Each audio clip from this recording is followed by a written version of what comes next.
السلام علیکم ورحمۃ اللہ وبرکاتہ۔ میں ہوں مفتی سلیم، سلام محبت قبول کیجئے۔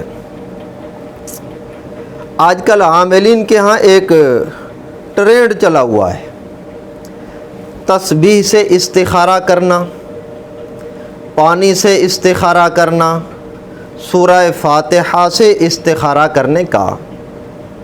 تو اس کے بارے میں کیا حکم ہے، کیا تفصیل ہے، میں انشاءاللہ مکمل تفصیل کے ساتھ اس پر روشنی ڈالنے کی کوشش کروں گا، قرآن و سنت کے روشنی میں ہی، اپنی طرف سے کوئی بات نہیں۔ آخر تک ہمارے ساتھ رہیں، انشاءاللہ فائدہ ہوگا۔ سب سے پہلے یہ بات سمجھ لیں کہ استخارہ ایک شرعی اصطلاح ہے، جیسے فرض، واجب، سنت، نفل، یہ شرعی اصطلاحات ہیں، ایسے ہی استخارہ شرعی اصطلاح ہے۔ جیسے اپنی طرف سے بنائی گئی، ایجاد کی گئی، وضع کی گئی چیزوں پر شرعی اصطلاحات کا اطلاق فرض، واجب، سنت کا درست نہیں ہے، ایسے ہی اپنی طرف سے بنائے گئے طریقے، اپنی طرف سے وضع کیا گیا طریقہ، اپنی طرف سے ایجاد کیے گئے طریقے پر بھی استخارہ کا لفظ بولنا اور استخارہ کا اطلاق کرنا بھی درست نہیں ہے۔ مثال سے ذرا وضاحت خوب ہو جائے گی۔ نماز اسلام کے اندر 5 فرض ہے، فجر، ظہر، عصر، مغرب، عشاء۔ اگر کوئی آدمی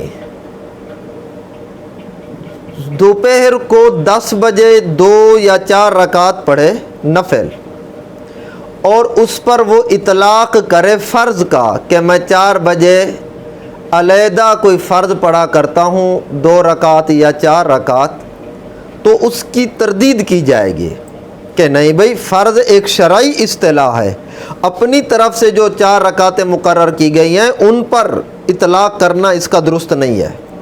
تو ایسے ہی استخارہ مسنون عمل ہے، ایک شرعی اصطلاح ہے، اس کا اطلاق بھی اپنی طرف سے بنائے گئے طریقے اور عمل پر درست نہیں ہے۔ استخارہ میں ایک جو میں نے عرض کیا کہ ٹرینڈ چلا ہوا ہے، تسبیح کے ساتھ ایک استخارہ کیا جاتا ہے۔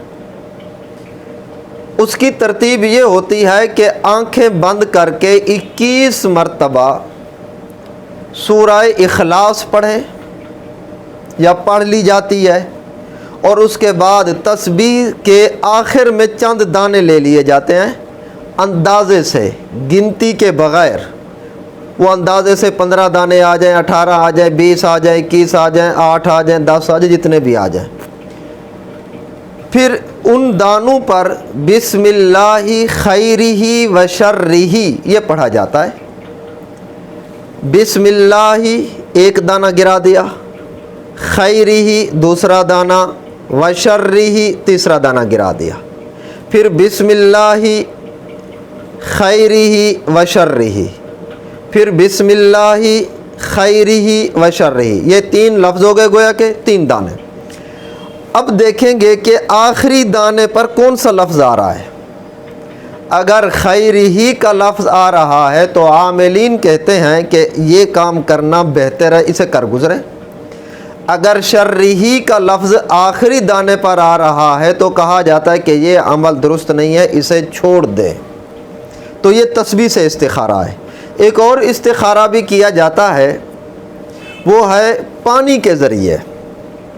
وہ یہ ہے کہ ایک کاغذ پر، چھوٹے سے کاغذ کے ٹکڑے پر، پرچی پر اہدنا الصراط المستقیم لکھ لیتے ہیں، اور اسے لپیٹ کر یا کھلا چھوڑ کر تھال کے اندر، جس تھال میں پانی بھرا گیا ہو، اس کے درمیان میں اسے چھوڑ دیتے ہیں اور پھر آنکھیں بند کر کے ذرا بسم اللہ الرحمن الرحیم الحمدللہ رب العالمین، یہ سورہ فاتحہ بسم اللہ سمیت یہ پڑھنا شروع کر دیتے ہیں، پڑھتے رہتے ہیں یہاں تک کہ وہ کاغذ کی پرچی کسی کنارے جا کر لگے۔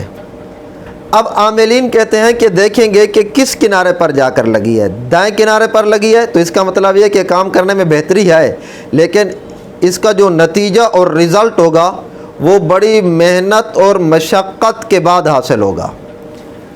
اگر بائیں طرف جا کر لگی ہے تو اس کا مطلب یہ ہے کہ کام نہ کیا جائے، اس میں نقصان ہوگا، پیچھے آ گئی ہے تو بھی نقصان ہوگا۔ اگر آگے کنارے پر جا کر لگی ہے تو اس کا مطلب یہ ہے کہ کام کو کیا بھی جائے، بہتر بھی ہے، اور اس کا نتیجہ اور رزلٹ بھی فوری طور پر جلدی حاصل ہوگا۔ تو یہ بھی عاملین کے ہاں ایک پانی کا استخارہ سمجھا جاتا ہے۔ میں نے عرض کیا کہ ان اعمال پر یا ان طریقوں پر کہ کام کیا جائے یا نہ کیا جائے، یہ معلوم کرنے کے لیے ان پر استخارہ کا لفظ بولنا یہ شرعاً درست نہیں ہے، کیونکہ استخارہ شرعی اصطلاح ہے، مسنون طریقہ ہے، تو اس کا طریقہ بھی ایک اپنا شریعت کی طرف میں بیان کیا گیا ہے، نبی کریم صلی اللہ علیہ وسلم نے بیان کر دیا ہے، تو اپنی طرف سے جو ایجاد کیے گئے ہیں طریقے ان پر یہ لفظ نہیں بولا جا سکتا۔ تو شرعی استخارہ کیا ہے؟ اس میں دو طریقے ہیں، نبی کریم صلی اللہ علیہ وسلم نے بیان فرمایا ہے۔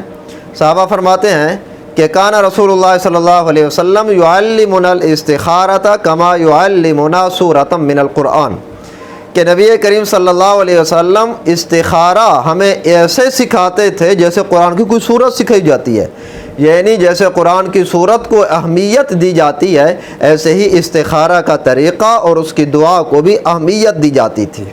تو آپ صلی اللہ علیہ وسلم وہ استخارہ بتاتے تھے، رات کو 2 رکعت نفل پڑھ کر یا اپنی یکسوئی کے وقت 2 رکعت نماز نفل پڑھ کر پھر استخارہ کی دعا پڑھ لی جاتی ہے۔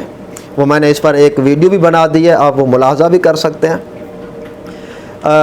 یہ تو ہے کہ وقت اگر موجود ہو۔ ایک اور استخارہ کا طریقہ بھی حدیث میں بیان ہوا ہے، وہ دعا ہے۔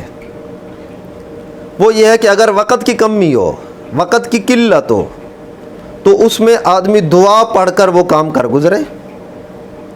وہ دعا کیا ہے کہ آپ صلی اللہ علیہ وسلم نے مختلف دعائیں بیان فرمائی ہیں۔ اللہم خیر لی واختر لی، یہ پڑھ کر کام کر لے،